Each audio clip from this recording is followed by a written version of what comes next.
Auxílio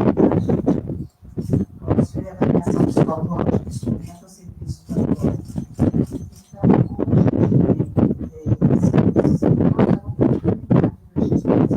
que interessam, mais e que a gente é importante a gente discutir. E hoje, especialmente, nós temos o tema empobrecimento material do cérebro, desafios do trabalho na comunidade. Esse está sendo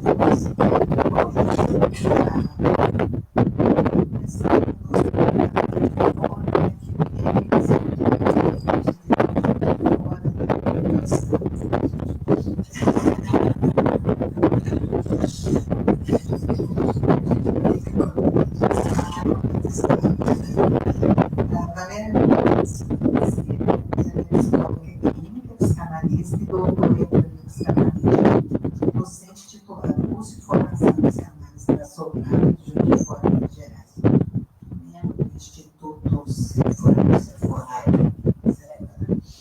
psicanálise, educação lacaniana do Rio de Janeiro, coordenador da Comissão dos SUS, em geral, educação e formação dos psicólogos e psicanalistas nas áreas de clínica, comunitária e pessoal. Convidados para a fontes que é psicólogo profissional, pós-graduado em administração pública, especialista em comunidade local, Japão, mestre em administração de empresas e doutor em psicologia. Acumula experiência em mais de 20 anos em gestão de pessoas, empresas públicas e privadas, escolheu para a Superintendência Regional do SESI, em Minas Gerais, atuou como professor universitário de curso de graduação e atuou em pós-graduação. E o nosso programa como coordenador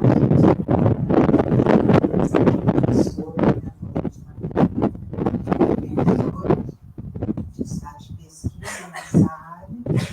E com isso nós vamos fazer um debate das processos.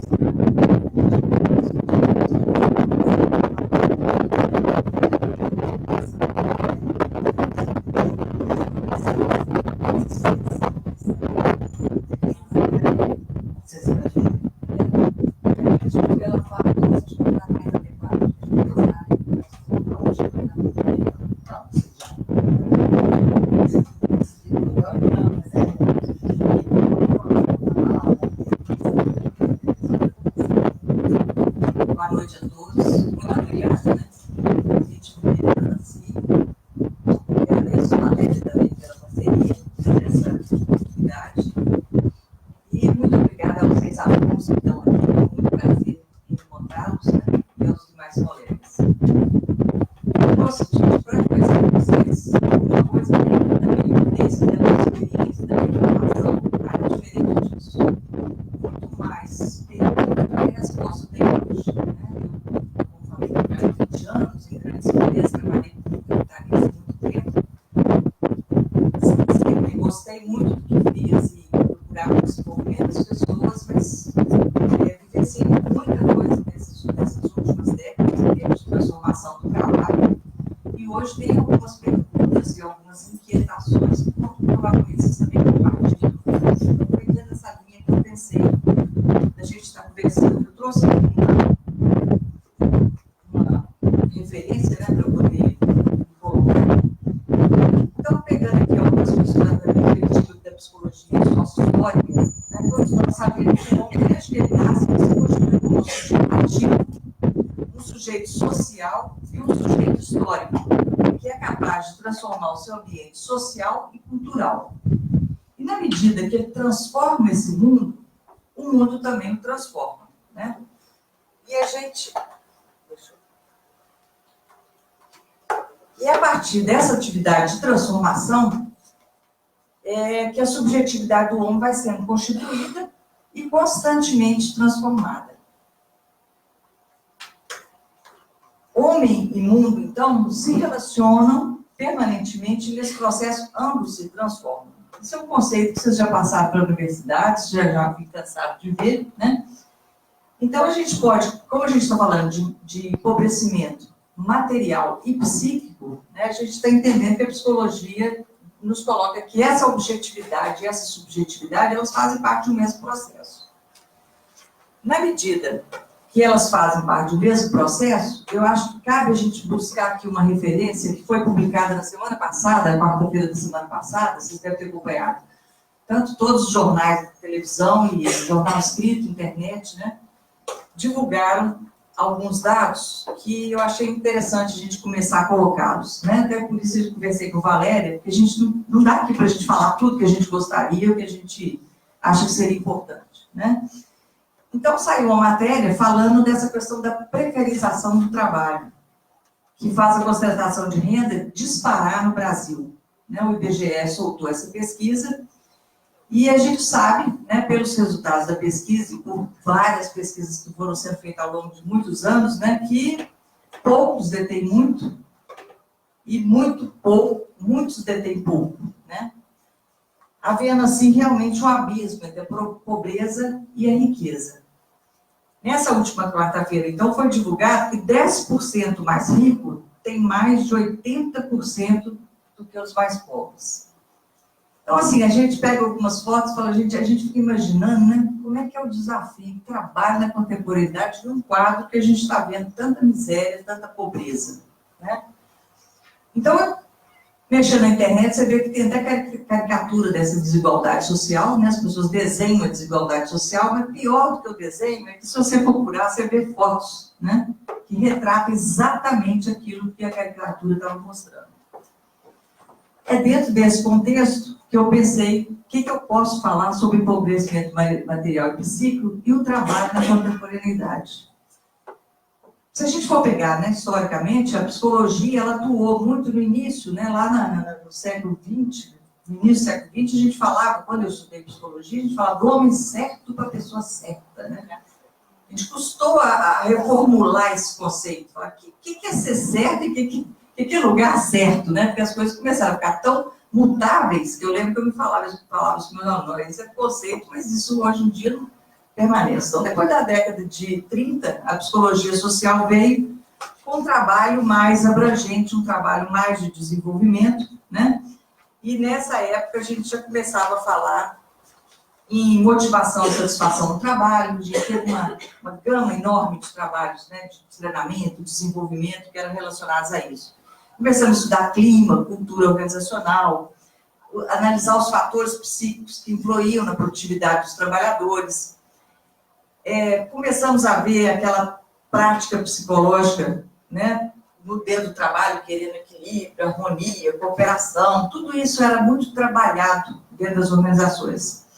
Inclusive, os conflitos foram matéria de estudo e de desenvolvimento das pessoas para saber lidar com o conflito, e o conflito foi sendo transformado num mecanismo até de aumento de produtividade, né? Então, a gente vai vendo que a gente tem, desde então, muitos desafios, e a gente tem, desde essa época, eu não compactuo com a ideia de que recursos humanos só trabalhou para adaptação dos trabalhadores e aumento da produtividade, não. Só que isso é premissa, né? Assim, o trabalhador tem que estar adaptado e você tem que estar aumentando a produtividade. Senão, eles não deixam você como psicólogo dentro de uma organização. Mas é claro que, nesse contexto, eu, particularmente, sempre vi que a adaptação do trabalhador pode ser até pela opção dele sair daquele emprego, né? Ele pode até não estar adaptado ao emprego e não é ali que ele vai se realizar.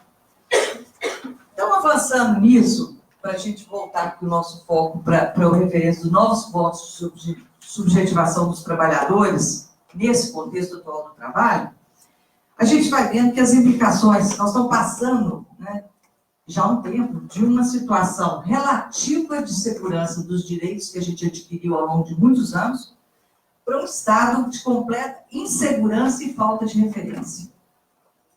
Né? Se a gente pegar as últimas reformulações que a gente teve em termos de trabalho, etc., a gente vai sentir isso.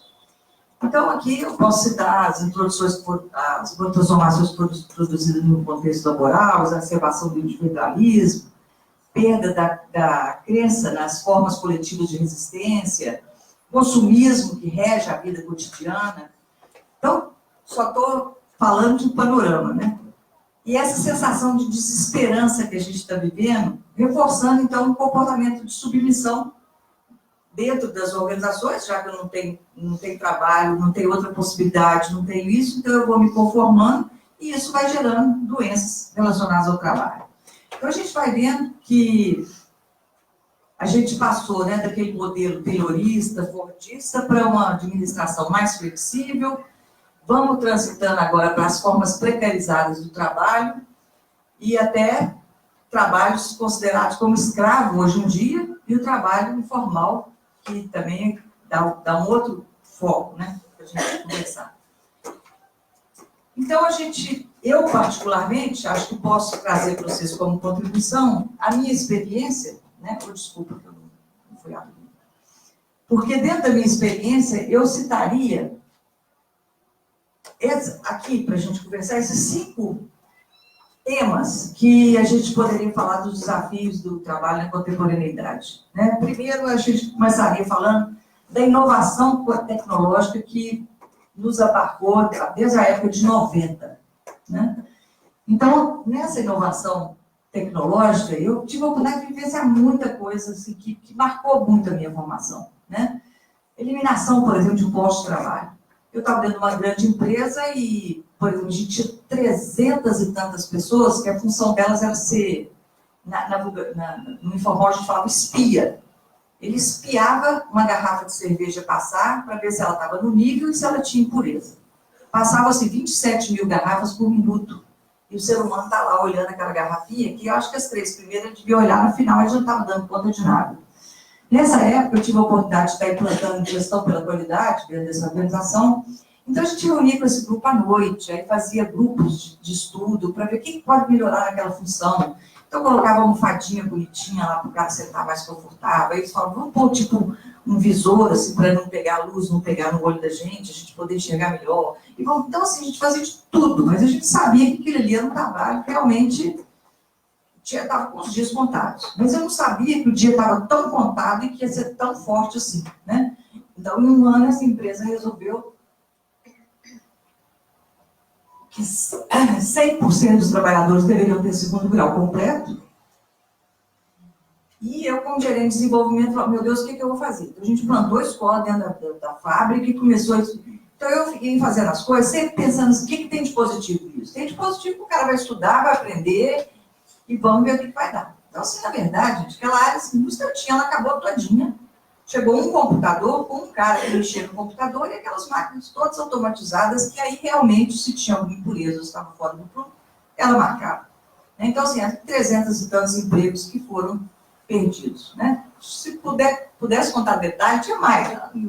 Uma coisa que puxava para carregar a garrafa saía batendo, aquela barulheira. Né? Então, assim, tudo bem. Então, eu sempre, como eu disse para vocês, eu trabalhei pensando assim, não, isso ali acho que era uma função que tinha realmente que era um posto de trabalho que tinha que ser eliminado. Né? Aí, hoje, me traz uma preocupação, assim, inclusive eu trabalhei muito como consultor organizacional, você chega querendo otimizar, né? Otimizar a produtividade, então você fala, espera aí, o elevador já fala que andar que você está, então para que ter assessorista? Vamos mandar esses assessoristas embora, né? Então, assim, a gente vai vendo que tem várias coisas nessa linha. Se você parar para pensar, a gente hoje tem máquina de varrer que ela não precisa ter trabalhador. Você coloca uma máquina de varrer ali nessa base, um instantinho, está tudo varrido, né? Então, assim, aí eu vou falando de um outro lado, que eu acho que é um lado que a gente tem que estar atento e tem que estar preocupado, porque tem uma parte desse mundo do trabalho que está só vendo isso. Ele não está vendo o lado de que se essas pessoas que estão varrendo rua, a gente puser elas na rua, elas não vão ter onde trabalhar e a pobreza vai aumentar ainda mais.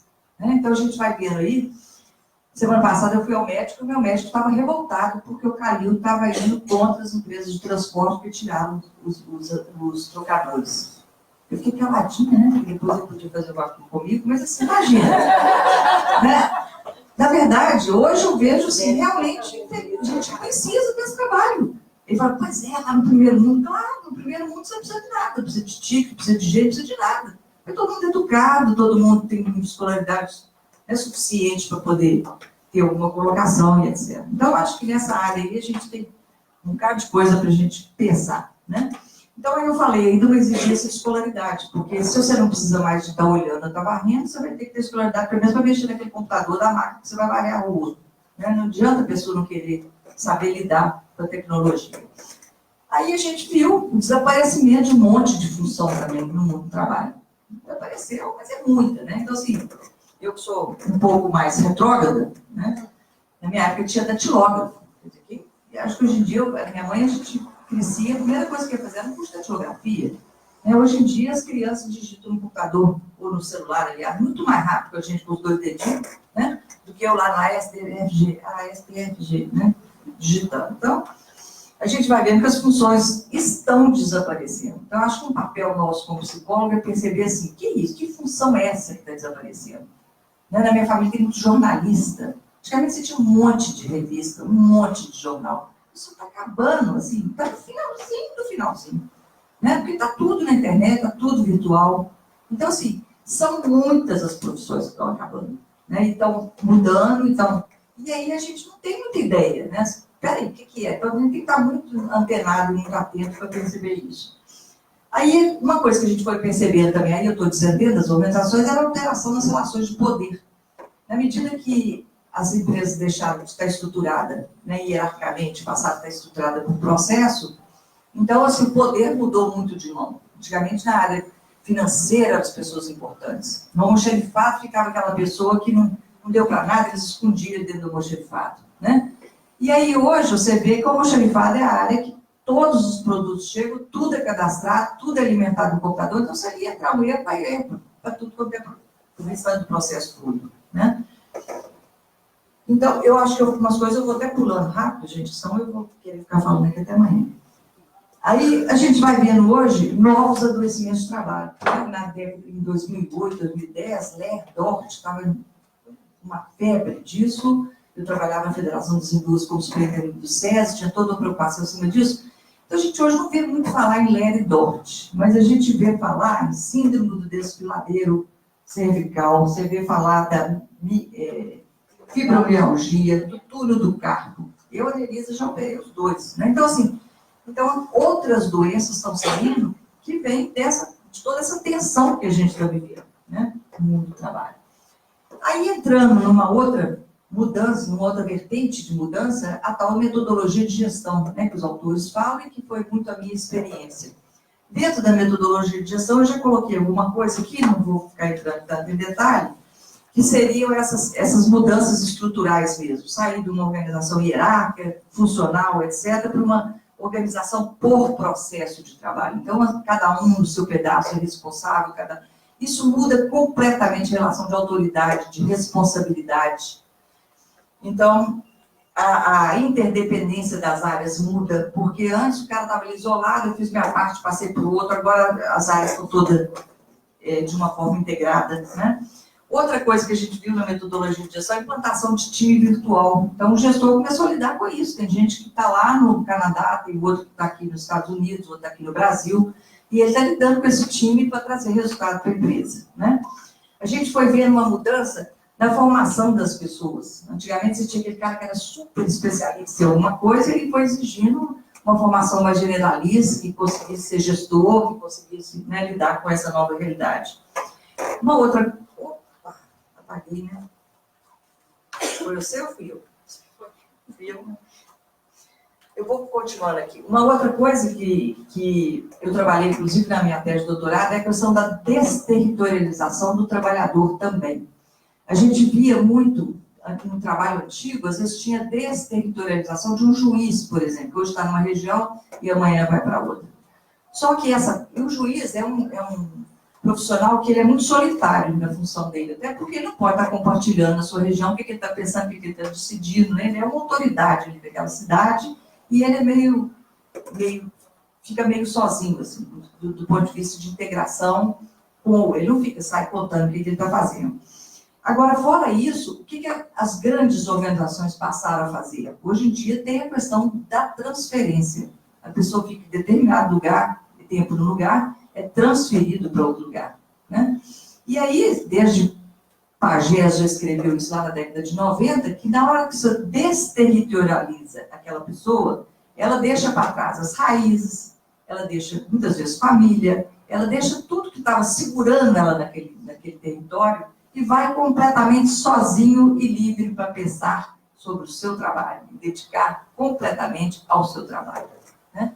Então, é uma coisa para a gente poder observar. Já na minha tese de doutorado, eu fiz entrevista com essas pessoas da década de 90, que são executivos, que são gestores, etc. Eles foram tão desterritorializados que eles acostumaram com isso.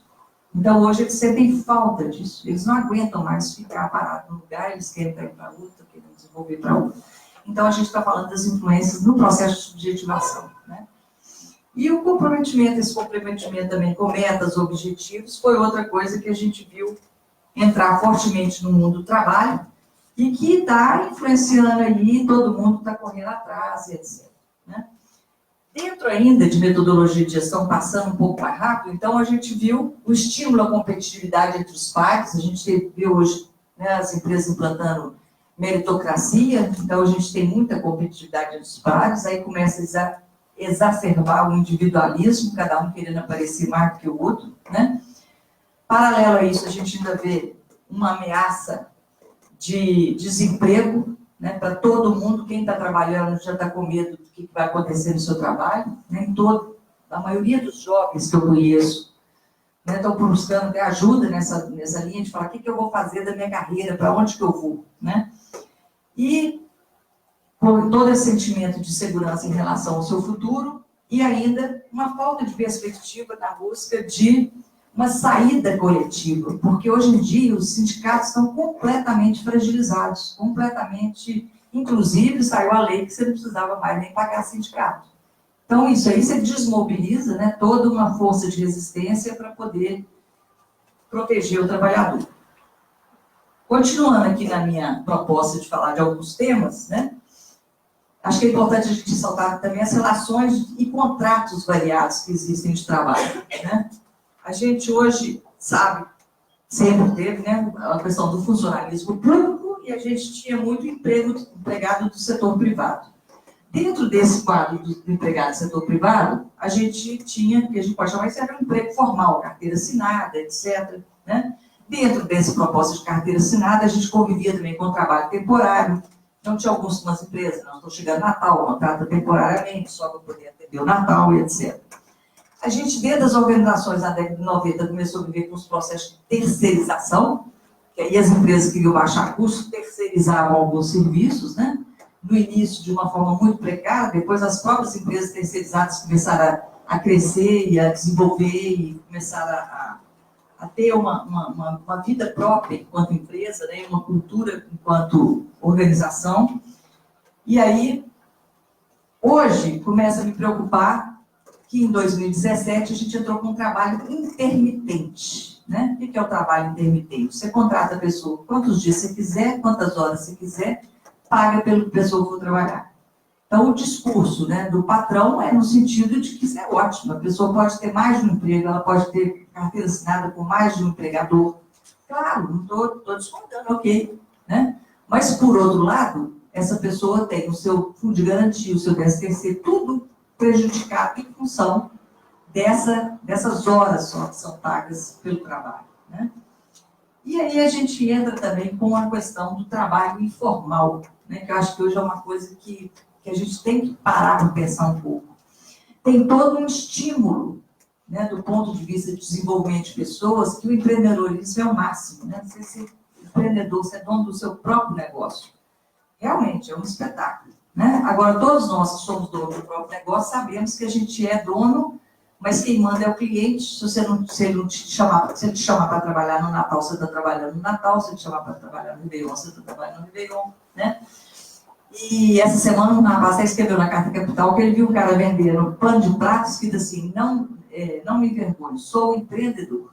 Quer dizer, tem aí um conceito de empreendedor no mercado que idealiza essa posição, né? E as pessoas vão dirigir um Uber, sou um empreendedor, né? E aí a gente tem que parar para pensar o que é, porque, na verdade, esse trabalho informal, ele está Isso aqui eu só para lembrar que aqui naquele próprio quadro que eu apresentei inicialmente já falava disso, né? O emprego informal, ele aumentou. Nós temos 35,42 milhões de pessoas, em média, trabalhando no emprego informal. Então, é um número muito significativo e a gente começou a fala dizendo que a gente está vinculando a questão da pobreza à questão do trabalho informal, né? A gente está conseguindo identificar é o resultado do trabalho formal. Peguei essa caricatura aí, né, para a gente poder... Infelizmente, não é só caricatura, né? Se vocês forem na Savassi, tem um monte de gente pegando bicicleta, não quero fazer propaganda de banco nenhum, mas bicicleta que está lá disponível na rua, para fazer entrega de alimento nessas empresas que estão entregando alimento. Mas é muita gente que está ali, mas muita. Você chega ali na hora do almoço, naquela praça ali da Savassi, está lotado de gente sentada esperando talvez pedido lá da McDonald's, por ali, aquelas empresas que estão por aí. Então, assim, uma questão que coloca, quer dizer, claro, gente, as pessoas estão indo mesmo trabalhar com Uber, não tem outra possibilidade, né? Agora, quem já acompanhou alguém que trabalha com Uber vai saber que ele está sendo um escravo do Uber, né? No sentido do que a gente, como consumidor, está adorando, está pagando pouquíssimo pelo táxi, né? Só que tem que ele está pagando a manutenção do carro dele, ele está pagando a batida que tem no carro dele, ele está trabalhando horas viradas para poder dar conta, e chega no final de semana eles ainda colocam meta para ele poder ganhar uma gratificação a mais. Então, assim, aí como psicólogo, né, a gente fica perguntando o que eu posso fazer, né? Então, eu volto assim, a alguns pontos que seria, eu acho que a questão da disciplina, sabe, da própria formação, de você estar pronto, de você estar sabendo o que você está fazendo, você está se preparando para até mudar aquela vida, fazer alguma coisa nessa linha. Porque isso não é trabalho de futuro. Isso não é uma coisa que a gente deve desejar, eu acho. É minha posição muito pessoal, tá? Para que todos estejam engajados nisso. Eu acho que é uma questão de sobrevivência, né? E aí, pegando um gancho para passar a palavra para a Valéria, né? Eu ainda trago ali a vertente da mão de obra infantil, né? Que é um outro desafio que a gente tem, né? No Brasil, a mão de obra de criança e adolescente, ela é totalmente explorada, né? Aí eu trouxe aí uma imagem do menino lá vendendo bala no sinal, e uma imagem que eu acho que é mais forte para mim, que me incomoda mais, o menino lá mexendo no carvão, né? Então a gente tem essa mão de obra ainda espalhada aí para todo lado.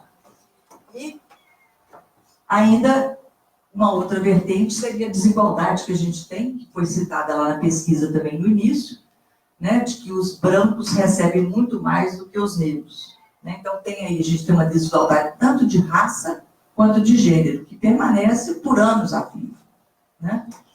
E isso, realmente, Medeiros até coloca ali, que é uma coisa que ela aumenta esse gap, né, do ponto de vista da riqueza e da pobreza, né? Porque cada vez os negros vão estar mais pobres e as mulheres vão estar mais pobres do que os brancos e homens, né? Ali também tem um dado, né, que é uma questão problemática: os brancos recebem cerca de 75% a mais do que os negros. Só lembrando, mais uma vez, que esse dado é de quarta-feira passada. Isso não é dado velho, não, né? É o dado da nossa realidade atual. Então, isso é que eu acho que é preocupação. Dentro disso que eu fui falando, gente, fechando minha fala, né, eu vou constatando que quando você visa estudar essa dimensão subjetiva da desigualdade social, você está fazendo referência a esses aspectos da subjetividade que constitui o sujeito para o sujeito. Aos aspectos da subjetividade que se constituem para os sujeitos. Agora, quando a vivência social é de desigualdade de acesso a bens materiais e de consumo, e quando essas relações são hierarquizadas pelo poder e das possibilidades de acesso, né, eu acho que resta para a gente só uma pergunta, né? Um mundo tão desigual está possibilitando quais subjetividades? E aí eu também deixo como pergunta como nós, psicólogos, podemos contribuir. E eu tenho certeza que a Valéria vai nos consolar e trazer uma fala acalentadora e que vai nos dizer assim: nós podemos. Né, Valéria? Muito obrigada, gente. Muito obrigada, Maria. Você ia trazer e provocações. Isso é bom. Ela continua afinada. Então, eu passo a palavra agora para a Valéria, né, para contrapor, né, e fazer esse alento que ela está pedindo. Ou não, né, Valéria? Primeiro, boa noite, agradeço ao Conselho de Psicologia de Minas Gerais, particularmente a Elizabeth Lacerda, que é a coordenadora da comissão, a comissão como toda, é uma honra estar aqui. Eu digo que eu brinquei hoje o dia inteiro, hoje eu vou trabalhar na capital. Então, é mais ou menos isso. E eu quero dizer para vocês que o meu trabalho, ele tem duas vertentes. Eu sou professora de Psicologia Social e Comunitária há muitos anos, estudo essas relações, mas a minha compreensão da aplicação, né, dos estudos que a psicologia pode dar na psicologia social vem da psicanálise. Então, o texto que eu vou apresentar aqui para vocês é uma reflexão, né, do que eu tenho feito, que associa a questão da clínica, aqueles pacientes, aquelas pessoas que eu recebo com todo o sofrimento, né, do trabalho, da angústia do adulto, né, com a vida amorosa do trabalho, e os estudos da psicologia social, tá? Então, eu espero poder... Eu vou ler um pouco para não me perder muito no texto. Eu diria que o trabalho continua tendo um grande valor na contemporaneidade, tá? Eu diria que o homem, né, na contemporaneidade, podemos dizer que jamais se opõe tanto ao trabalho, desde que a humanidade existe, né? Isso é uma questão que está fora da cogitação não trabalhar, né? Ao longo da minha tese, eu fui vendo que uma das questões, eu fiz um trabalho sobre as consequências psíquicas do empobrecimento material, e uma das coisas que a gente vai ver, que das humilhações maiores que uma pessoa pode ter, é ela não ter um trabalho. É você dizer, o que você faz? E a pessoa não saber o que dizer, né? Então, isso é uma coisa importante. Mas aí, a gente precisa pensar esse sofrimento na contemporaneidade. A gente tem que localizar, tá? E é importante a gente saber que a gente tem uma busca da felicidade constante, uma busca de saúde, de bom humor, todo mundo tem que estar tudo muito bem, muito feliz, né? Tudo tem que estar para cima, né? Uma expressão bem vulgar, mas é no sentido de dizer para que a gente possa consumir, né? Eu tenho que ter condições econômicas e sociais para frequentar determinados lugares que me dão status sociais. Ao mesmo tempo, essas pressões vão nos colocar determinados sentimentos que vulgarmente a gente está chamando de depressão. O que é isso? Às vezes a gente se sente infeliz, fracos, incompetentes e, generalizando, deprimidos.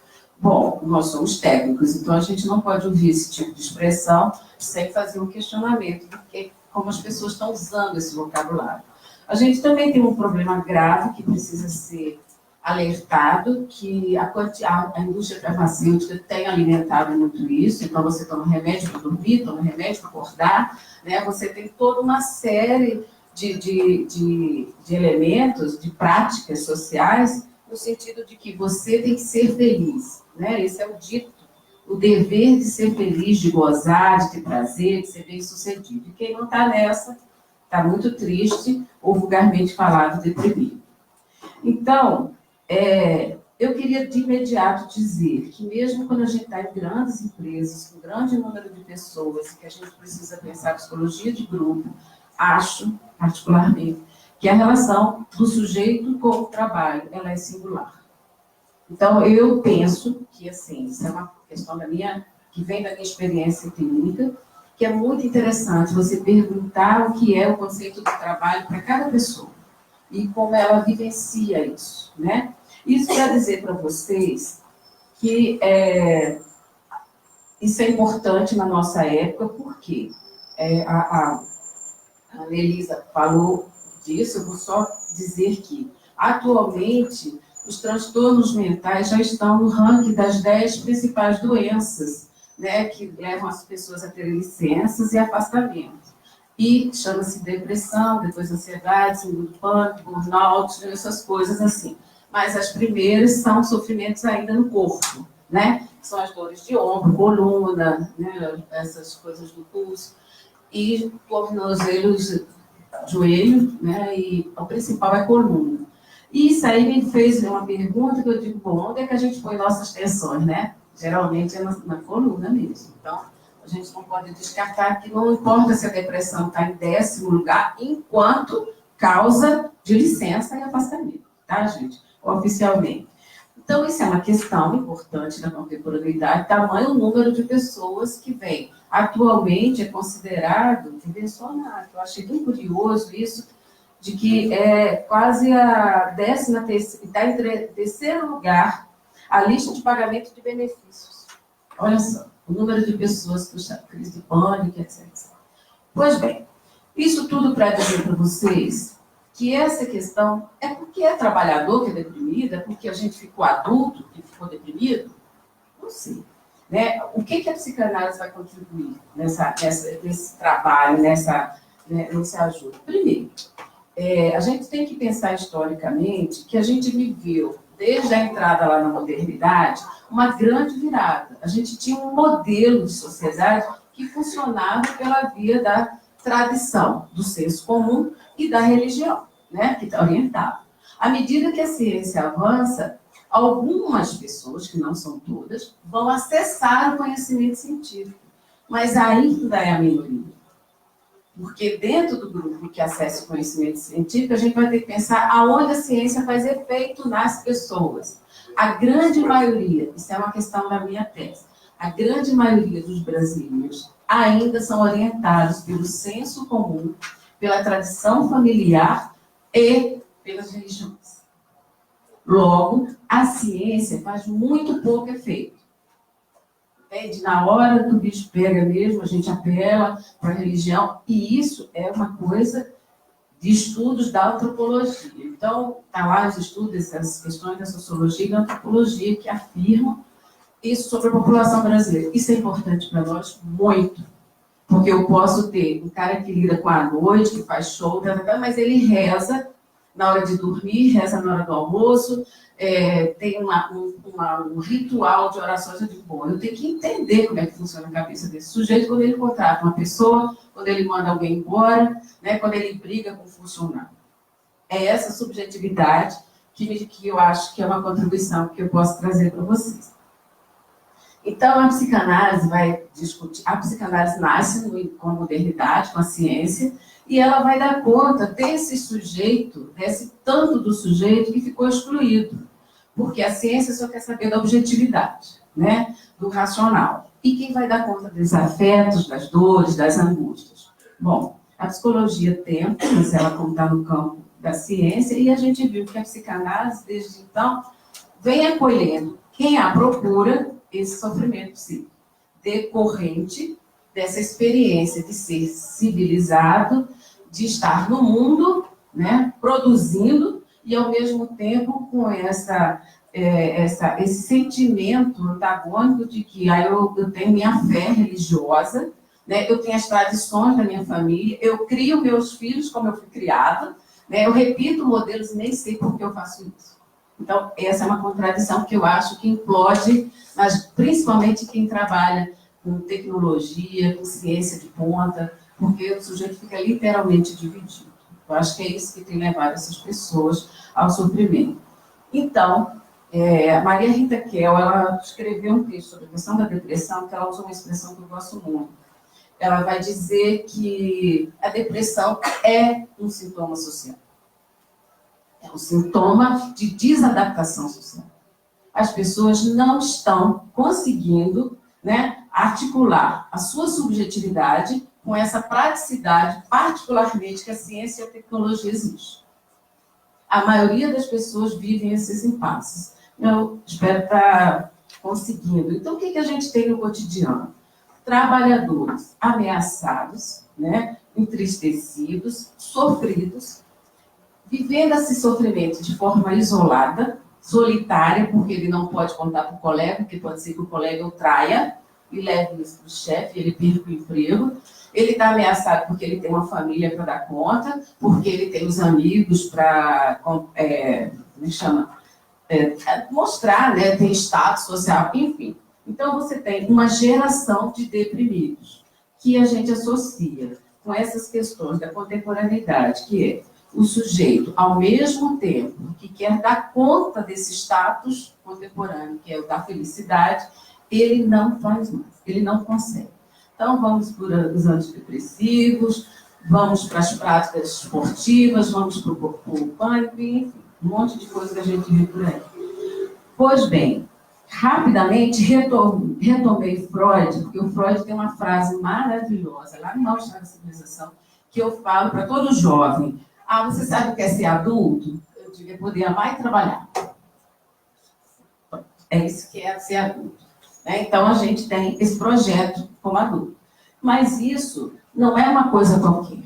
Né? A gente sabe, quem tem interesse, quem gosta da psicanálise, entende que essa história de amar e trabalhar não é qualquer. É realmente uma mudança subjetiva. Não fique infantilizado a vida inteira. Né? Então, quando ele diz isso para mim é uma orientação clínica, tá? No sentido de que é preciso, quando o sujeito ama e trabalha, ele vai articular o mundo privado com o mundo coletivo. Ele vai estar, como diz o Lacan, no laço social.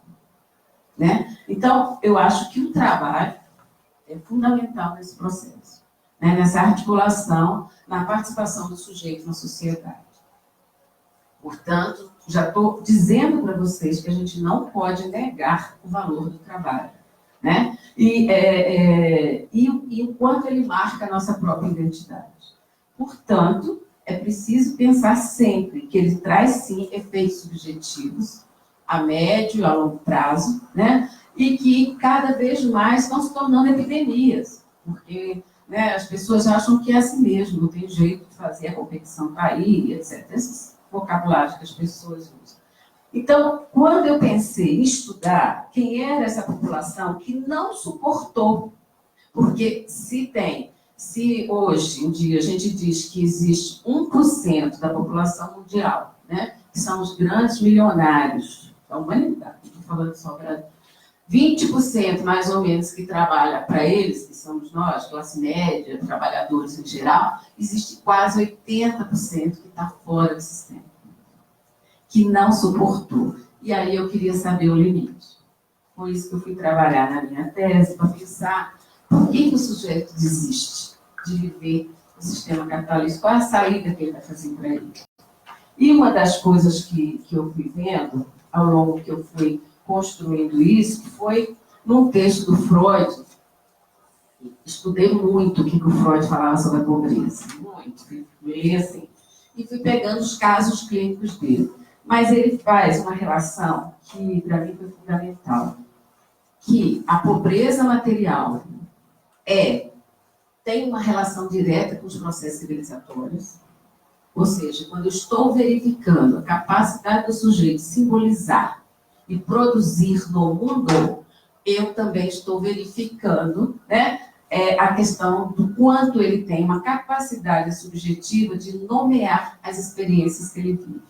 Tá? É isso que eu estou chamando de pobreza material, né? Que pode ser desde não poder ir para a escola, ter uma grande dificuldade de estar na escola, depois ter uma grande dificuldade de fazer uma faculdade, enche o saco de todo mundo, né? Depois vai trabalhar, continua, com trabalhos precários, com grande dificuldade. E o que é isso? É isso que eu quis entender, qual é esse limite, né? Então, haveriam determinadas precariedades que são efeitos do processo civilizatório. Então, de cara, para mim, isso é uma hipótese de trabalho. Então, quando eu estou verificando a capacidade do sujeito trabalhar, a capacidade do sujeito estudar, eu estou pensando no processo civilizatório dele. Como é que ele fez isso durante a vida dele? E a gente não pode pensar que o sofrimento ele se generaliza, vai do corpo à mente, né? Então, não vou repetir essa questão do capitalismo, mas é só para dizer para vocês que Freud, em 1918, ele já tinha claro a doença, que era fruto da modernidade, que ele vai chamar de miséria neurótica, e que tinha a ver com o empobrecimento material. Todas as pessoas que não estavam dando conta, né, da forma como avançava a produção lá na virada do século XX, elas adoeciam, elas ficavam desempregadas, e aí vem os poetas, os andarilhos, os vagabundos, né, como diz o Foucault, que ficavam perambulando pelas cidades. Então, isso é um apontamento também, outra coisa muito importante, que o Freud vai associar a neurose com esse empobrecimento material. E sabe onde está isso? No texto Luto e Melancolia. Quando ele vai dizer uma das características, né, do sujeito que é melancólico, ele vai dizer, as pessoas normalmente só prestam atenção na questão do corpo, a pessoa não se cuida mais, né? Mas ele faz uma observação fundamental, quem tiver interesse vai ler lá, ele vai dizer que o principal sintoma é empobrecimento. Então, para mim, hoje, também pergunto aos meus pacientes, como anda a sua situação financeira? Quanto de endividamento você tem? Porque também é uma forma de você pensar essas relações. Entende? Então, assim, vamos começar. Não é o amor e o trabalho que me coloca na posição de adulto. Então, o que está acontecendo com a vida financeira das pessoas? Porque elas gastam, às vezes, muito mais do que elas podem dar conta. Então, rapidamente eu diria para vocês que eu fui fazendo um mapa do que seria essa subjetividade precária, né? A gente tem que aprender com o outro através da linguagem, com o pai, com a mãe, quem ocupa esses lugares, como funcionar na sociedade. E quando isso, desde muito cedo, né, vem precarizado, né, quando eu já tenho essas relações precárias, é claro que eu também vou receber isso de forma precária. Então, uma questão fundamental, né? A família brasileira, ela precisa ser olhada com muito cuidado. E aí eu não estou falando só dos pobres, economicamente falando, não. Eu estou falando de uma pobreza subjetiva, daquelas famílias que não conseguem realmente passar um legado cultural para os seus filhos, passar valores que o Oriente, que deu um norte. Pode estar tudo errado, não importa, né? Mas que faça alguma coisa. E aí, a gente vai ver que essa constituição do eu, ela é ordenada a partir de uma moral, de uma consciência moral, que se faz com esse outro nessa relação. Então, é só para vocês saberem que essa história da gente pensar a constituição do eu, do sujeito, é importante para que eu possa entender aonde foram as suas precariedades. Precariedade no sentido, não é que falta tudo, não. É que tem precariedade. E aonde eu posso reparar isso, que eu acho que é o nosso trabalho. Né? Quando a gente começa a trabalhar com essas pessoas, você vai ver que são pessoas que, muitas vezes, elas se descuidam de si, do corpo, das pessoas que estão ao lado dela, elas se maltratam os pais, humilham os amigos, enfim, bebem. A gente não pode esquecer das drogadições que estão aí, né, atingindo a turma do adulto. E associar que, quando Freud vai dizer que o empobrecimento material tem relação direta com esse empobrecimento psíquico, é porque é um efeito do individualismo. Entenderam? Deu para entender isso? Quer dizer, quanto maior a precariedade social que o sujeito vive, menor são os recursos dele para sobreviver. Ele tem menos, como se eu dissesse assim, ele tem menos...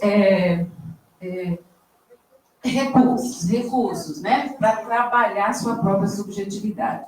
Então, rapidamente colocando, porque meu tempo aqui já começa a ser pontado, para dizer para vocês que, né, esse modelo social em que a gente busca o tempo inteiro a ilusão de felicidade, ela é sustentada numa desilusão dos ideais. Acho que todo mundo aqui sabe como os jovens, muitos jovens, andam falando com seus pais, andam falando com seus professores, né? Ou seja, a gente tinha uma sociedade que não era antigamente, era assim, não, isso é da estrutura. Uma criança precisa acreditar no adulto, porque é assim que é, né? Eu preciso saber das diferenças, eu preciso saber que existem homens e mulheres, negros e brancos, baixos e altos, gordinhos e magros. Eu preciso saber das diferenças. E alguém tem que me ensinar isso. E se me ensinar com dignidade, é muito melhor. Né? E isso não é para maltratar ninguém. Então, o que eu queria dizer para vocês, para concluir isso aqui, que esse estudo do empobrecimento me levou a pensar toda a clínica da psicanálise aplicada. Por isso que eu vim participar dessa mesa, me atrever a dar essa contribuição, porque isso para mim é psicanálise aplicada. Eu poder dizer assim, olha, eu não sei como vocês que trabalham lá em empresas vão fazer, mas precisam pensar essas coisas. Como eu posso abordar, né? Como eu posso tratar essas questões numa empresa. A adaptação, que a gente tanto questionou aqui, é preciso ser revista, porque a gente tem um universo simbólico, tem uma quantidade de regras e de leis, e sabe que cada um de nós resiste. Né? A gente tem uma questão da pulsão que resiste ao universo simbólico. A gente não quer ir para escola, não quer tomar banho, e é preciso que alguém diga, você vai. Você vai até aquele sujeito achar que aquilo é importante. Se quiser viver no sistema capitalista. Tá? Então, como eu já disse a vocês, essa questão é importante. Então, o que a gente tem agora no século XXI, né, que é aquilo que nós estamos? Esse número de pessoas orientadas pela religião, uma retomada absurda da religião, hoje em dia, mas associada ao enriquecimento. Não sei se vocês pensam, não é isso? Todo mundo pede a Deus todo dia para garantir seu trabalho, para garantir condições, não é? Eu acho ótimo, eu acho uma relação totalmente esquizofrênica, mas tudo bem, porque a religião vinha para nos dar satisfação da alma, não meios materiais, né? Mas como eu misturei tudo na contemporaneidade, eu peço a Deus que me dê, que garanta meu trabalho. Quem tem que garantir meu trabalho sou eu, né? Bom, esse é um problema, a gente tem um problema com as drogas, né? Então, quando eu penso o trabalho de psicanálise aplicada, é para que a gente possa usar esses saberes, tá? É para que a gente possa, de alguma forma, trazer, porque o Freud já dizia, nessa mesma época, em 19, no texto que ele chama de Progressos da linha psicanalítica, da terapia psicanalítica, ele vai dizer assim, que a doença mental, a neurose, ela tem a mesma proporção da tuberculose. Lá em 19, ele já achava, já dizia que a doença mental era tão grave quanto a epidemia de tuberculose e que era necessário que o Estado garantisse a essas pessoas que teriam pouca condição econômica de pagar um tratamento particular, o mínimo de assistência. E que esses profissionais que deveriam atender seriam os analistas experientes. Por que experientes? E não como nós fazemos nas nossas faculdades, que é colocar os acadêmicos de psicologia para lidar com questões tão graves. Porque eu sempre falo isso, vocês são professores também, digo assim, eles fazem o que podem. Eles fazem com a ingenuidade de quem está começando uma carreira, fazem o que pode, porque eles não conseguem articular a teoria toda. E não entendem o valor do processo civilizatório. E não entendem o que é isso, um sujeito diante de si, diante do outro, diante da sexualidade, diante da vida de adulto. Então, isso é uma indicação que o Freud faz, que eu lembro aqui, que era fundamental, né, que os analistas, que o Estado pudesse, de alguma forma, também oferecer esse tratamento psicológico, né, para as pessoas, e que esses tratamentos fossem feitos pelas instituições, né, de psicanálise, supervisionando os iniciantes, os estudantes que quisessem fazer, mas não eles atendiam, porque eles são tão graves, é igual pronto-socorro, só aparece caso grave, né? Quem trabalha em emergência e urgência sabe a gravidade disso. Ah, ainda falta 5 minutos. Tá ótimo. Tá bom demais. Mas deixa eu só terminar. Não tem 3 aqui. Ah, então tá bom. Não, eu já vou terminar. Então, eu queria trazer isso para vocês. Não sei se vocês concordam que a psicanálise pode dar, mas tem um monte de gente da psicanálise trabalhando essas questões, pensando as relações com o trabalho. Eu tenho uma amiga que fez um trabalho sobre a síndrome do burnout, muito interessante, que é o transtorno psíquico, o curto-circuito que intelectuais têm. Eu achei isso muito interessante, que é um sofrimento muito especial, que são das pessoas que gostam do que fazem e estão ameaçados na sua produção. É uma dor tão grande que o sujeito faz crise de pânico, rompe com a realidade, que são capazes até de se matar. Então, assim, é isso. Não sei se eu consegui, mas a minha ideia era trazer um pouco dessas reflexões para vocês. Obrigada.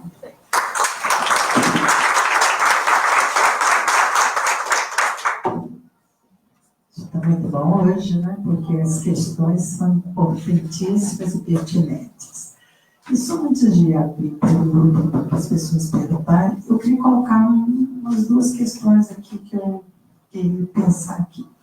Você falou sobre empreendedorismo, você foi falando também da questão da subjetividade, você foi falando dessa questão da subjetividade. Isso me fez lembrar muito dessas coisas. Eu estou lendo um livro que eu estou apaixonada, eu não sei se vocês já viram, que é do filósofo coreano chamado Chul Han, e que ele fala sobre a sociedade do cansaço.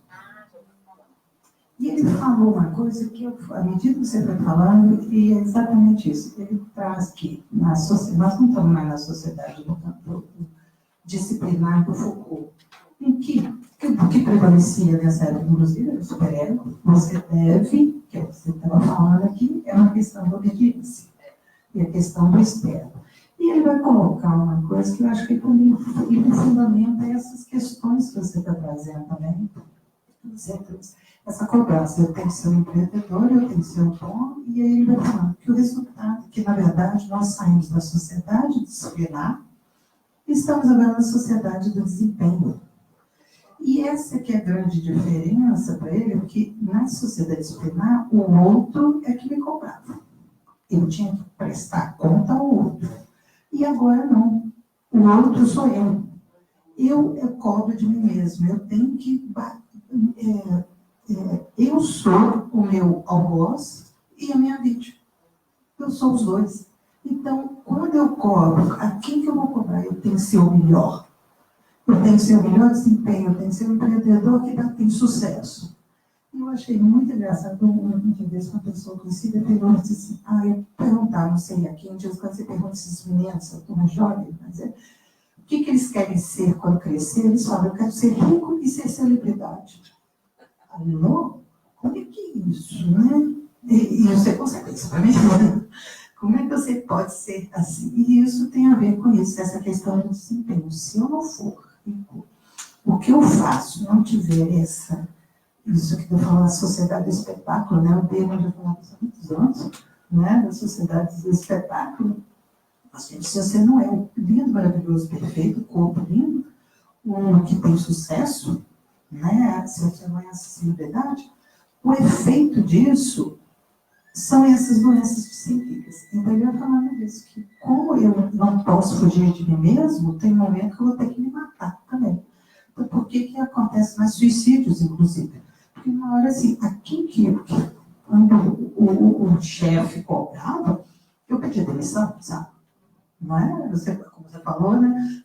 Às vezes não é isso, o emprego mesmo para mim, eu estou nunca errado mesmo. Eu fiz uma bobagem aqui.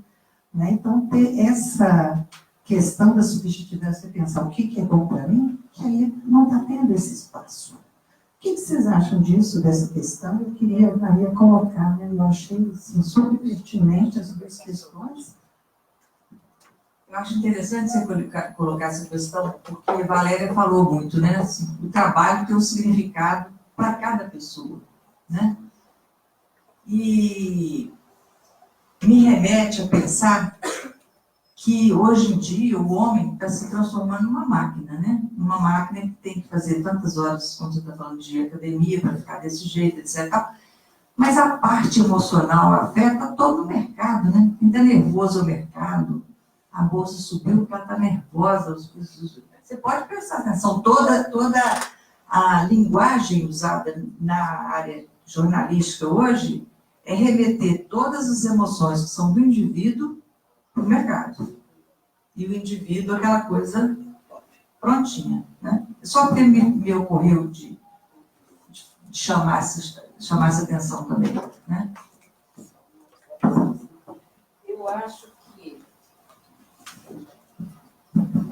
Eu acho que esse desempenho, você tocou num ponto muito importante. Eu acho que é por isso que os jovens estão tão mal. Eles estão lá, espelho meu, né? Existe alguém melhor que eu, né? O tempo inteiro. E isso é de um sofrimento absurdo, porque eu nunca estou satisfeito.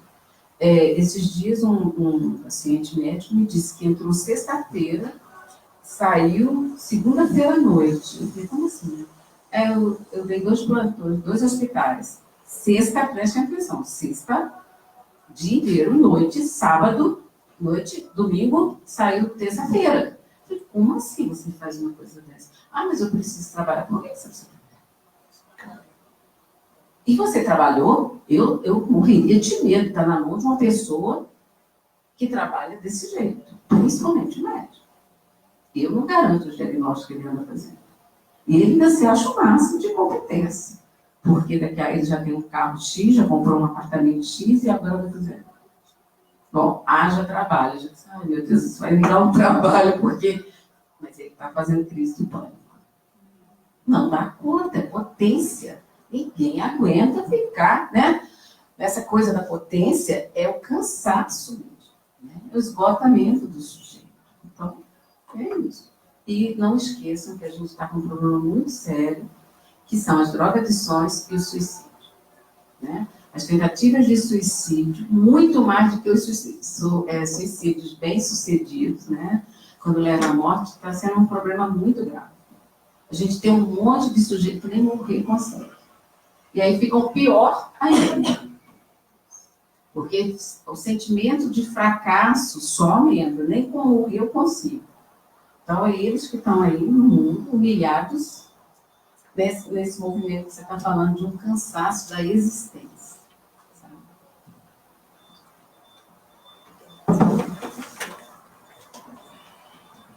Quem gostaria de colocar uma questão? Oi, boa noite. De novo, boa noite a todos vocês. Bom, enquanto eu ouvi a palestra, suscitou-me que eu ouvi um áudio na internet que a família mais rica do mundo, que planeja política a longo prazo, há 15 anos para frente, há 20 anos para frente, eles têm uma política de exterminar com os pobres. Os pobres dão trabalho. E eu queria perguntar inicialmente, Annelise, se essa informação e quem acredita nela está numa posição de ingenuidade. E quando eu penso que o extermínio dos pobres passa pela precarização da vida, pela precarização das profissões que são humanas, e por esse contexto todo de desemprego que já nos abala e que tem uma previsão de nos abalar muito mais até 2030, com uma estimativa de que mais de 30 profissões vão desaparecer, inclusive profissões que precisam de decisões, porque a inteligência artificial e as redes neurais vão estar, através das máquinas, mais uma vez, substituindo esses trabalhadores. Então, é um contingente muito grande de pessoas que vão de novo para as ruas, ou vão gradualmente. E foi pensando nessa situação que eu assim, fiz uma analogia da fala, Annelisa, a época em que você trabalhava nas empresas e nessa posição em que sempre se acreditou que a felicidade da pessoa, a realização de um trabalhador, poderia estar do lado de fora da empresa, se aquela empresa, a cultura da empresa, o trabalhador não fizesse uma identificação com ela. Ou se no processo de admissão dele, de alguma maneira, ele foi parar em um setor que, por um erro, talvez, de seleção. Em uma analogia com essa fala que você fez, que o trabalhador fora da empresa estaria mais realizado, eu fiz eu desenvolvi aqui essa ideia de que essas pessoas desempregadas, elas estão adaptadas fora da civilização. Porque eu entendi, Valéria, essa ideia que ele suscitou em mim, que as pessoas desempregadas, sem toda essa condição do imperativo capitalista, elas estariam assim, com um sentimento fora do simbólico, excluídas do simbólico. E uma pessoa excluída do simbólico é a morte. Talvez, nesse sentido, a questão do suicídio entre trabalhadores ou ex-trabalhadores faça sentido assim, pensar sobre isso. Que há uma política para combater o suicídio, mas que, por outro lado, há também uma política para exterminar com os pobres. Então, tem uma moeda de dois lados. Nesse sentido também que a depressão, conforme você citou, é um sintoma de desadaptação social. As pessoas fora do simbólico vão desenvolver uma depressão porque elas foram lançadas fora da civilização, então precisam de uma reação de sobrevivência. E a depressão entraria nesse sentido, não como uma enfermidade, não como assim, uma negatividade. Ela entraria como um positivo, como um elemento que vai fazer essa pessoa conseguir viver. Mas nesse sentido que eu pensei a depressão. Então, eu desenvolvi essa ideia. Colocar a sua questão para elas poderem. E a minha questão é esse comentário, né, o comentário de vocês, sobre esse meu comentário. E, se possível, você falar, Valéria, sobre o estágio do espelho, que parece que você tangenciou o estágio do espelho com a constituição do eu. Gostaria de ouvi-la nesse sentido. Sua pergunta está um pouco comprida, né, Luiz? Para poder variar. Mas eu, tentando responder o que você foi falando, na questão do extermínio, eu não tenho nenhum dado científico para te passar, para dizer se as pessoas têm consciência disso, não tenho nenhum dado científico para te passar. O que eu percebo é que as pessoas que não... na atualidade, você tem um grupo de pessoas que, se pudesse conviver longe dos pobres, elas iam adorar.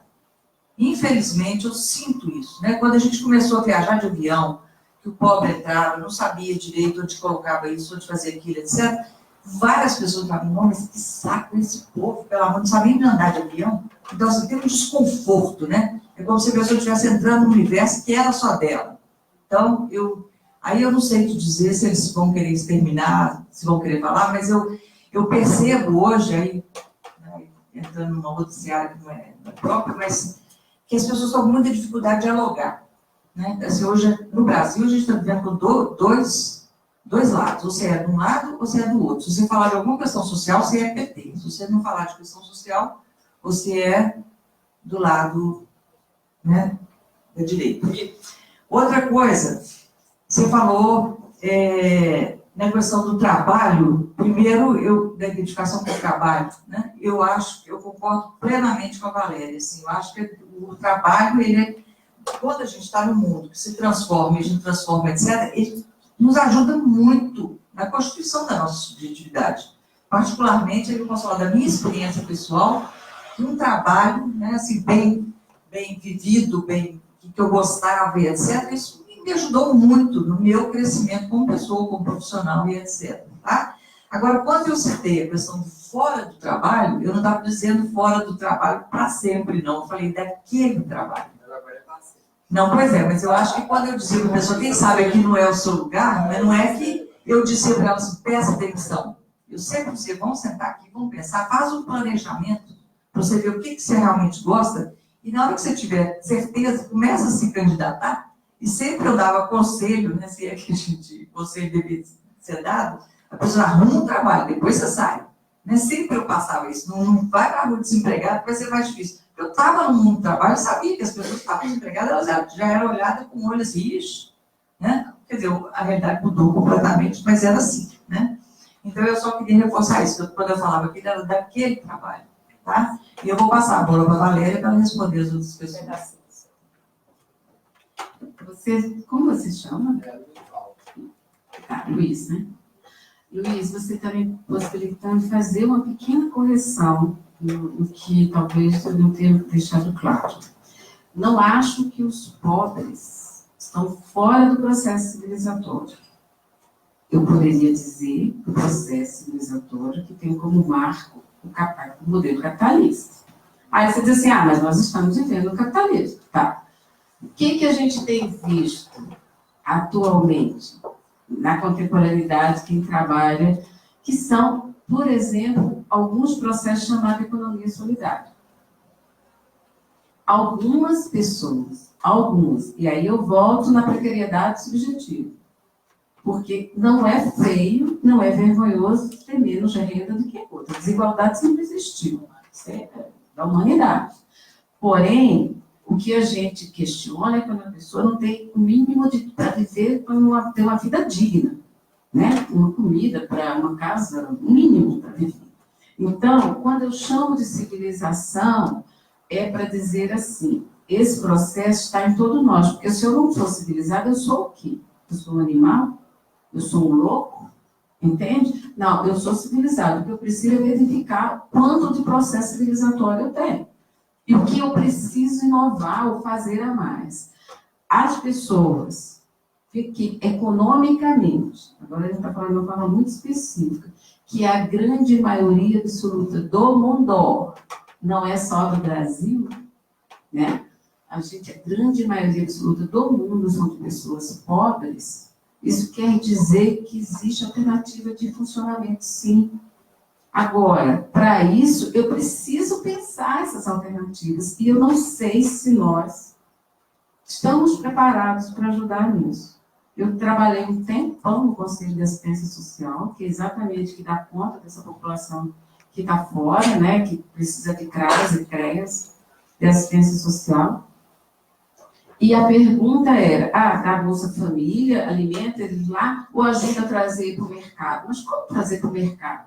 Se as pessoas não têm nenhuma formação, né, técnica que precisa para poder trabalhar, né, eles precisam inventar. Não sei se essa história de dizer que é empreendedor, acho isso um blefe, mas acho que as pessoas têm que pensar como elas vão garantir a vida delas. Eu sempre digo assim, você inventa, porque isso é estar na linguagem, isso é ser criativo e sobreviver nesse mundo. Entende? Então, eu acho que se a gente tem uma tarefa, é abrir esse espaço de discussão. Eu não sei como cada um vai resolver isso. Eu não tenho mais saco para a escola, não tenho a menor vontade de estudar. Tá bom. Então, como você vai fazer para você ter a dignidade de vida? É isso. E se a gente abrir esse diálogo, eles acham a solução. A gente está vendo uma série de movimentos na sociedade. Porque é preciso, senão eles vão estar nesse grupo que vão ser exterminados. Acho tudo isso que você falou, assim, existem pessoas extremamente preconceituosas e morrem de medo de ser pobre, né? Porque você sabe que isso tem a ver com medo de ocupar aquele lugar. Mas o que é fundamental para mim hoje, enquanto prática comunitária, porque eu trabalho com psicologia comunitária, é sentar com essas pessoas e dizer assim, tá bom, eu nunca trabalhei na vida, tá, mas você precisa trabalhar para garantir. Como é que você vai fazer? Vai roubar? Vai matar? O que você vai fazer? Entende? Então, cada um tem que construir seu espaço. Eu coloquei aqui uma questão que veio do só online, né? Que está em atendimento pelo YouTube. É a Cláudia Ananias Maia, que coloca o que é ser feito quando o trabalho é motivo de adoecimento? Adoecimento mental, físico e emocional. É isso. É pensar, Cláudia, né? Cláudia, obrigada pela pergunta. Acho que é isso, pensar essa subjetividade, pensar um a um. Tá? Acho que na empresa a gente pode até pensar trabalhos de grupo, mas quando se é você, ou se é um colega, ou se é um paciente, tem que fazer esse sujeito falar sobre isso. Porque você vai ver que não é só o trabalho, a vida dele está sofrida. É a vida familiar, é a história da infância. Você vai ver que não é o trabalho, é só a ponta do iceberg. né? Então, implode, porque a exigência no trabalho é diferente da família. Quantas pessoas fazem da família um lugar de tortura, gente, né? De sofrimento, aquele modelo antigo, né? Que o cara era oprimido na grande massa, na época lá da década da modernidade, ele era oprimido na empresa, chegava em casa, oprimia a mulher e os filhos. Isso continua acontecendo, são humilhações, situações. Então, não dá para pensar só o trabalho, mas a gente pode começar por ele. Né? Muitas pessoas hoje procuram análise porque elas estão morrendo de medo de perder a sua capacidade de trabalho. De pânico, né? De não conseguirem sobreviver. E é um bom começo. Porque não está fácil hoje em dia a gente se posicionar no mercado. Não está fácil. Eu acho que está colocando muito essa questão, né, de que as pessoas se colocam, põem um eu ideal, tão no ensino, tão perfeito, e eu tenho que atender a esse ideal, que não é mais, né, eu que estou me pedindo, cobrando. Claro que a sociedade põe um modelo e tal, e você aceita ela. Aí eu acho engraçado quando a gente fala sobre empreendedorismo, eu falo que a gente trabalha também muito com a comunidades, né, psicologia comunitária também, com a supervisão. Eu acho muito engraçado, porque o pessoal está assim, vamos ensinar empreendedorismo para os jovens da comunidade, os jovens que são, né, que são da periferia, que têm dificuldades, que foram nos abrigos, porque saem de casa por causa da violência e tal, ou medidas socioeducativas. Eu falei assim, gente, vocês já pararam para ver? Aí eu questiono muito meus alunos, eles falam assim, tá, vamos falar sobre isso. Mas como é que vocês vão falar? Eles começam a colocar uma questão tão ideal, como é que você vai ter que ser assim. Escuta, vocês já perguntaram para eles como é que eles sobrevivem? Como é que a família deles sobrevive? Lá, quem é que eles conhecem que são empreendedores? Para mim, a pessoa mais empreendedora na minha vida que eu já vi é esse pessoal. Eles se viram, constroem e sobrevivem. E buscam sobreviver, inclusive, com dignidade. Buscam essas coisas. Então, são o pessoal que estão na informalidade do Brasil, mas não, é aquele que fez, mandou um barzinho, fez ali na esquina, aquela mulher que aprendeu a manicure, quando você vê ela está com um salão. Gente, é o pessoal mais empreendedor que eu vejo, eu vou ensinar empreendedorismo para eles, primeiro estou perguntando para eles, o que eles fazem, vai lá, escuta deixa eles falar a vida deles, quem que eles conhecem, como é que o Morro vai lá começar a comida do bar, com o pão do bar, como é que ele começou? Isso também é empreendedorismo. E que não é dentro disso que a gente está falando, essa cobrança que a pessoa está tendo de si mesma. Eu tenho que ser um trabalhador, porque eu tenho medo de perder a condição de trabalho. Porque eu estou lá como ideal, perfeito, né? Aquele, lá no alto. Esse é o pior, né? Ele passa a ser aquele super-ego. É o que muito mais, cobra muito mais do que o outro. Na minha experiência profissional, eu posso assegurar que dentro das organizações tem toda uma estratégia para essa questão da pessoa, o desempenho dela ser, para que ela passe a se autocobrar, né? Você tem hoje em dia meritocracia, que nada mais é do que você definir meta, colocar a pessoa para trabalhar e a pessoa vai ganhar dinheiro em cima daquilo. Então, ela começa mesmo a... Terminou aquela meta, já tem... Exatamente. Eu estava dentro de uma orientação, fiquei muito assustada quando veio a ideia de vamos acabar com a supervisão. Para que supervisão, gente? Vocês são tão responsáveis, cada um com a sua etapa de trabalho, não sei o quê. Eu falei, vixe, eles iam acabar com a supervisão à noite. Eu não sei se acabaram. Quando você acaba com a supervisão, você acabou com um suspiro que o trabalhador tem de, pelo menos, falar que o chefe é chato, que o chefe é isso, que o chefe é aquilo, né? Então, você devolve para ele mesmo toda essa questão do desempenho que você falou, né? Então, são questões que estão articuladas mesmo para que a gente tenha passe a ter essa doença mental. Mais alguém? Atrás, tem duas aqui. Nossa, Vamos lá para trás, na apresentação. A minha pergunta é bem simples, mas é uma questão que me gera muitas dúvidas e eu não sei como argumentar no meu trabalho.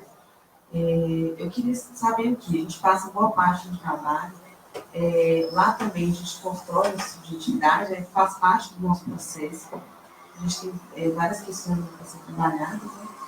E a questão é, o que vocês pensam de uma instituição que oferece o atendimento atendimento psicológico para os funcionários trabalhar as questões do trabalho.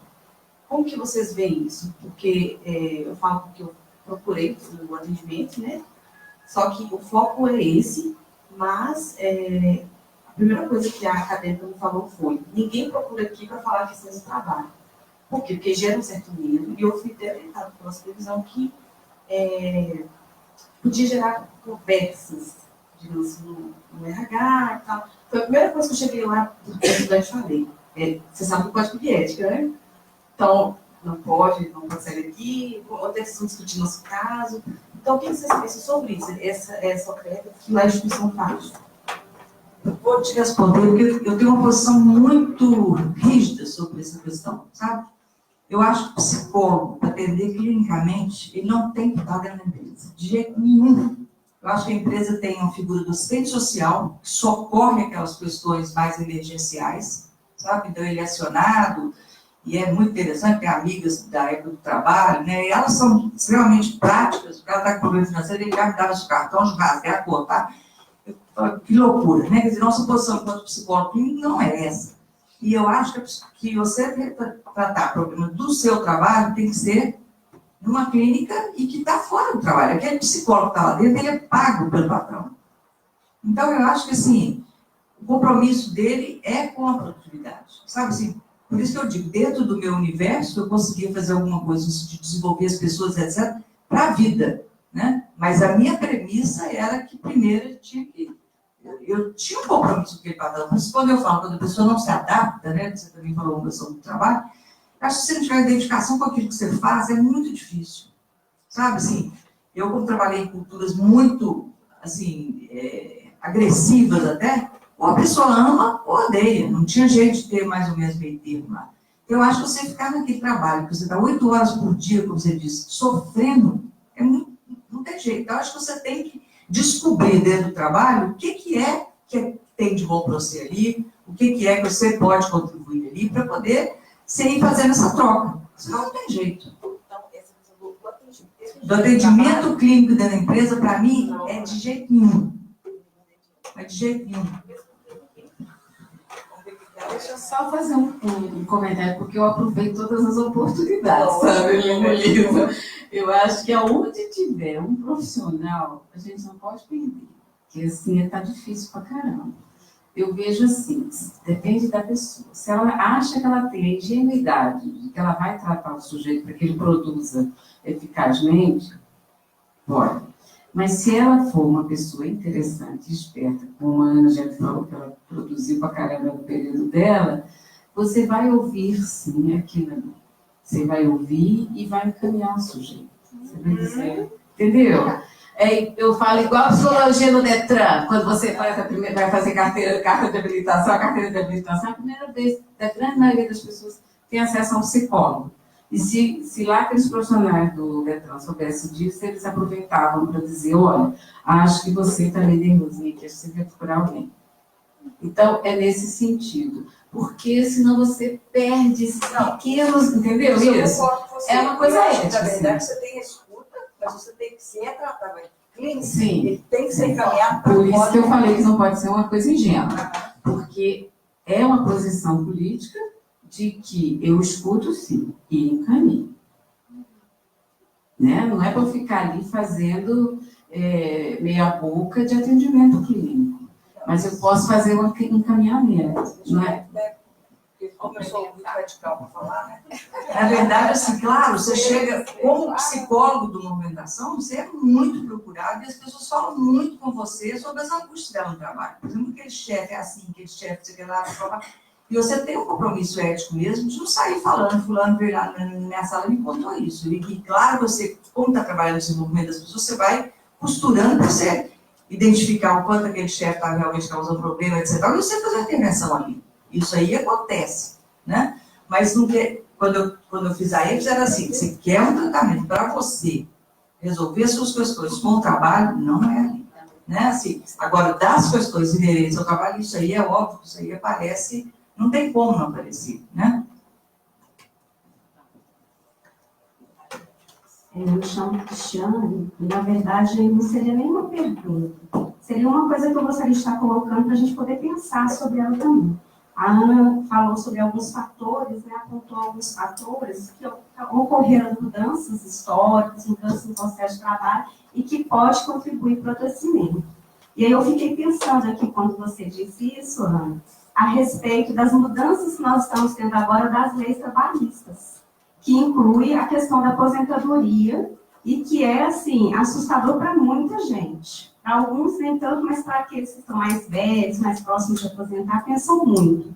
E uma questão nesse sentido é que vai aumentar a idade, né, de contribuição e de tempo de serviço, mas aí eu fiquei pensando na questão do preconceito com relação ao idoso. Porque as pessoas vão envelhecer, dependendo do tipo de trabalho, as pessoas vão ter mais dificuldade de exercer essas funções. E como que elas vão ser aceitas nesse mercado? Brevemente, quero dar só meu exemplo, eu fiquei pensando nisso, que eu trabalho também na educação infantil como professora. Já estou em readaptação funcional por causa de problema de coluna. Como que eu vou ficar para aposentar depois? Como que vai ser isso, essa relação com o trabalho? Porque para mim já foi difícil aceitar a readaptação. Imagine uma sociedade que está envelhecendo, passando por esse processo. Então, eu fiquei pensando sobre isso e gostaria de saber a opinião de vocês também. Cristiane, depois de um tempo eles começaram a achar que eu sou do PT. Eu não tenho nada a ver com o PT, nunca fui PT, nunca adotei posição política nenhuma. Você costumo falar, eu trabalhei com capitalismo minha vida inteira, né? Mas eu também tenho andado muito preocupada, sabe? Eu acho que tem duas questões que são... Tem isso que você coloca, a pessoa mais velha vai estar no trabalho, e pior do que isso, eu acho que tem hoje dentro das organizações uma questão que passou de 36, nossa, já está muito velho. Isso é que eu acho mais grave ainda, sabe? Então, eu acho que aí, no espaço que a gente tem dentro da organização, a gente tem que procurar trabalhar isso, sabe? Por que é isso? Você vai para um outro país, você tem aquelas caixas idosas, né? As pessoas estão sendo aproveitadas, até porque chega numa fase de vida, já não tem filho para criar, já não tem projeto de vida, etc. Elas são aproveitadas dentro do trabalho. O japonês é um povo que, quanto mais a pessoa está idoso, tem experiência, mais respeitado ele é. Então, nós temos um problema que ele é cultural mesmo, sabe assim? E que agora, essa reforma vai agravar, sim, né? Por outro lado, eu não posso deixar de falar para você, por exemplo, que eu estou aposentada, ando na Savassi, vejo um monte de gente da minha idade, e penso, gente, o país não dá conta mesmo de nos sustentar, não, né? Assim, eu sou sustentada pelo INSS, então, assim, o que é isso? Né? O INSS, outras questões. Então, eu acho que isso, só para dizer assim, isso é complexo mesmo. Agora, a gente tem que trabalhar, eu acho que como profissional, é nesse preconceito, sabe? De por que uma pessoa com 36 já está idosa? Por que eu estou te falando de verdade, de gente que me ligou, disse que foi mandado embora, porque disseram que eu já estou idoso no trabalho. 36 anos, né? Então, assim, 40? Não, 40. Né? Então, eu acho que é uma questão para a gente, como você falou, é muito mais uma pergunta do que ter uma resposta para isso. Que as questões vão agravar? Vão. Né? Acho que isso que está colocando é importante, porque a gente fala muito essa questão do qual que é o significado de trabalho que cada um tem, na verdade. E quando você fala da readaptação, meus alunos trabalham com o curso de capacitação que a PUC oferece para pessoas com deficiência e reabilitados do INSS. É o maior problema que eles estão enfrentando agora, que eles veem com tanto ódio. Pelo menos eles têm que ter ódio do INSS, por enquanto, pelo menos não vão para fora alguma coisa. E como que você trabalhar com eles essa questão, a ressignificar o que é trabalho para eles, sabe? E é claro que também tem aqueles que querem ficar só aposentados pelo INSS, ganhando e vão continuar trabalhando, vão fazer outras coisas. Tudo bem, então a ideia é essa, porque você sabe, o INSS não vai aposentar ninguém. Se você tem capacidade de trabalho em outra função, você vai para outra função, você muda. Não quer dizer, você pode ser incapaz de fazer esse trabalho nessa atividade, mas você é capaz de outras, você não vai ser encostado, né? Vai ter encostado pelo INSS, né? Que é antigo, eu falava que não vai ser encostado pelo INSS. acabou o encosto, né, filho? O encosto agora só do tipo, né? Não vai descer, não. Entendeu? Então, eu acho que é uma das grandes coisas que meus alunos têm dificuldade, estão tendo que lidar com essa questão. Eu falei assim, não, Tamara, o que é isso? O que é essa criatividade, Tamara? Como é que eu posso criar em cima de algo? Entende? Não me ficar assim, repetindo, reproduzindo tudo igualzinho. Né? Então, quando você faz essa coisa, né, que o cara com 36 anos, poxa, não posso mais trabalhar? Então, eu estou vendo, porque a cobrança diz, não, você tem 36 anos, você tem que ficar pulando de emprego para emprego, porque você tem que adquirir mais experiências. E você não pode aprofundar naquele trabalho que você tem, criar outras coisas. Né? Então, isso eu acho que é uma questão cultural, sim, que nós temos, eu acho que o papel do psicólogo, sim, questionar, começar a questionar isso também, mas peraí, como é que é isso? Pode ser diferente? Vamos fazer alguma coisa diferente? Então, eu acho que um pouco é nosso papel também da psicologia, poder começar a questionar, eu acho, esse espaço aqui, desses espaços que a gente tem para colocar essas questões, e não ficar só ficar na lamentação. Sair da lamentação também, ver o que nós podemos criar diferente também do que a psicologia já fez anos, e anos de atuar, inclusive clinicamente, anos e anos do mesmo jeito, no trabalho. O que nós podemos fazer de diferente? Sabe, eu acho que essa é a questão da gente se reinventar também como psicólogo. Quando eu falo meus alunos assim, porque eles vão querer ser como eu quero ser clínica, beleza, quer ser clínica? Mas você está pensando na sua clínica? Ou você acha que você vai entrar no mercado de trabalho como eu entrei mais de 40 anos atrás? Não vai dar. Não tem a menor condição. O que você pensa? Eles ficam assim, arregalam o olho e ficam assim, vão pensar no seu trabalho? Eu acho engraçado isso. Meus alunos, quando começam a falar assim, e como é que você vai trabalhar? Você está fazendo o curso que você gosta? Se você não gosta, meu filho, você vai ter que entrar naquela linha do sofrimento mental do trabalhador. Você vai entrar na turma deles.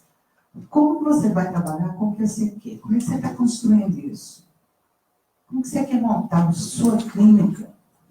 Isso tem coisas objetivas. Tem coisas objetivas que eu tenho que pensar. Eu tenho que pagar conta no final do mês. Então, eu vou sobreviver, vou garantir minha subsistência.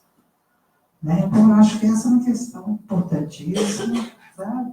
Que a gente tem que pôr isso para discutir com os alunos desde o início. Para mim, sexto, sétimo período, eu já estou martelando a cabeça deles. Como é que é o seu trabalho? Você já se pensou formado? Fazendo o quê? Onde? Como? Aí eles começam assim, quase caem da cadeira, né? Mas é a minha função. Né? Alguém mais queria colocar alguma coisa? Gente, porque o nosso tempo aqui, eu estou olhando, já está se esgotando. Sim. Boa noite. Eu sou o Bruno. E aí, depois de tudo isso que foi falado a respeito do mercado de trabalho, a única coisa que me vem à cabeça é a questão da educação. Porque se estamos caindo em informalidade, às vezes, em função do seu não preparo, eu falo de escola, não falo só de experiência. Porque se eu sou professor, e aí a primeira coisa que eu pergunto, eu saio do ensino médio, fundamental, eu pergunto para as crianças, o que você quer ser quando crescer? Alguém falou sobre isso aqui.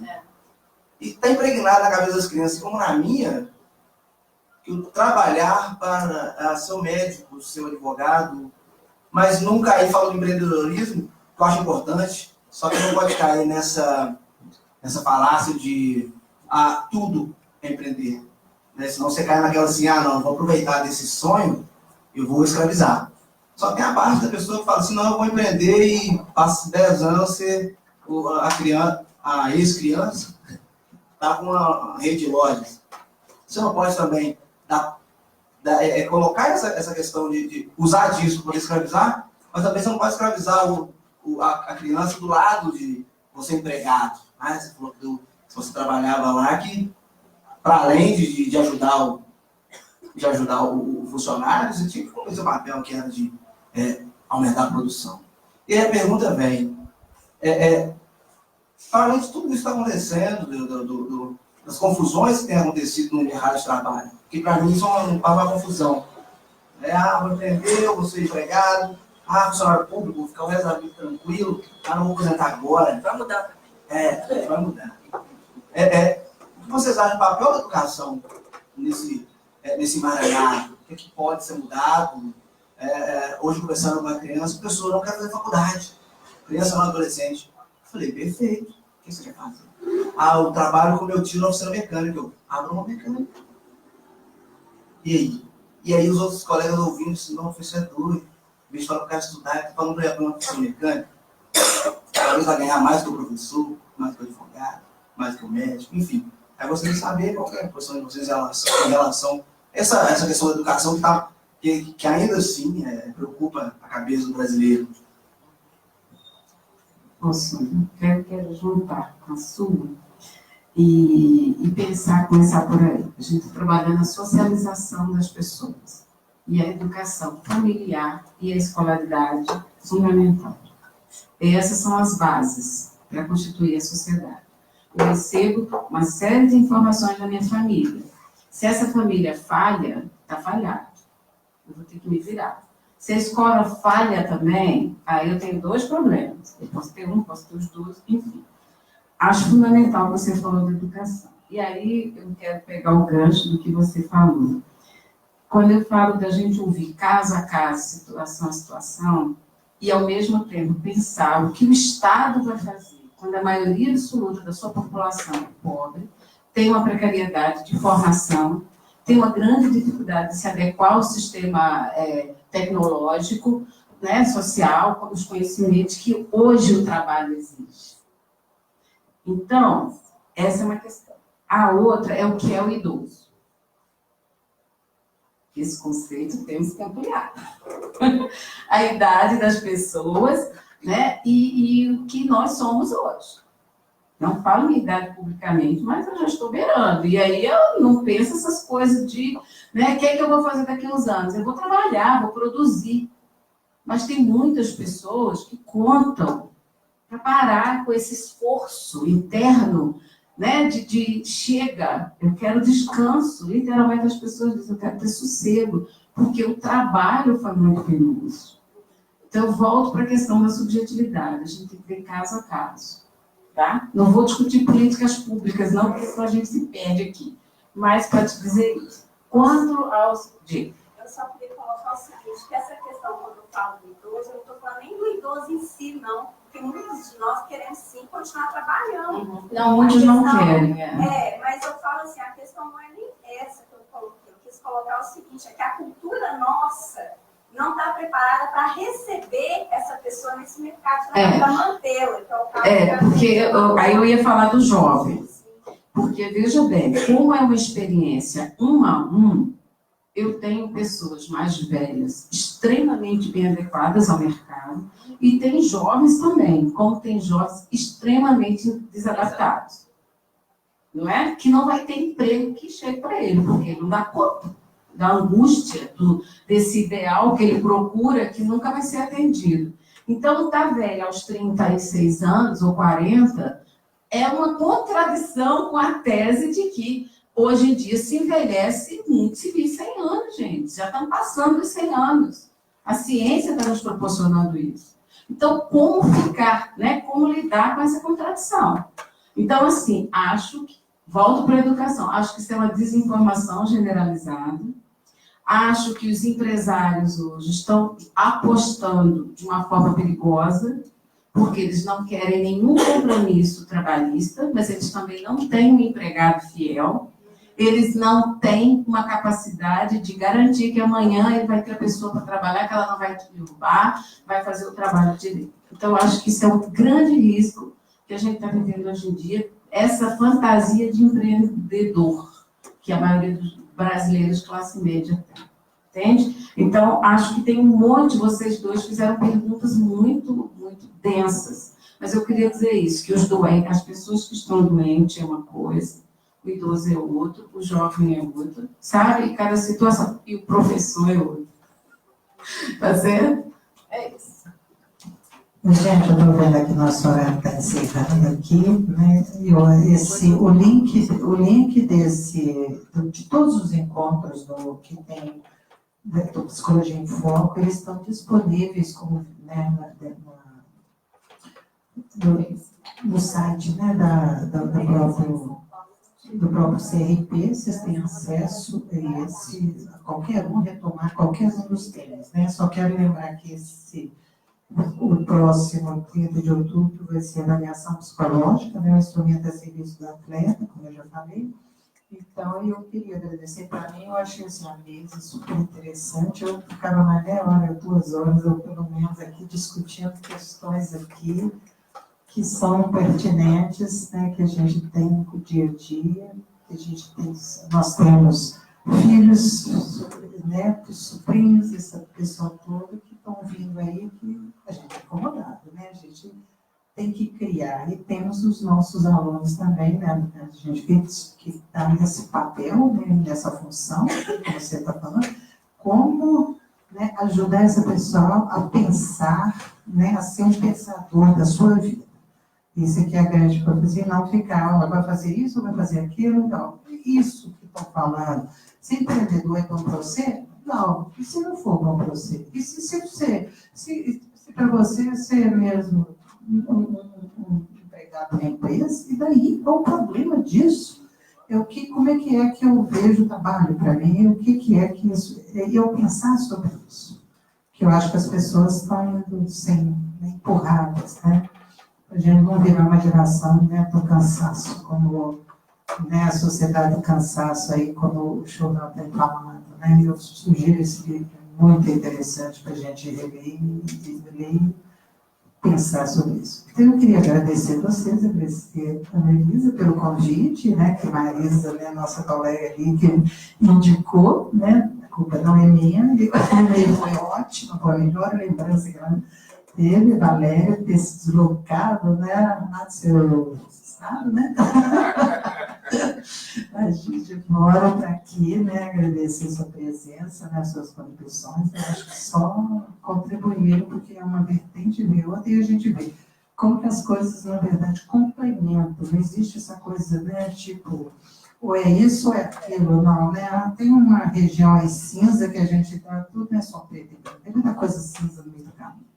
Agradeço a presença de vocês todos e para a próxima a gente encontra vocês aqui de novo. Um abraço.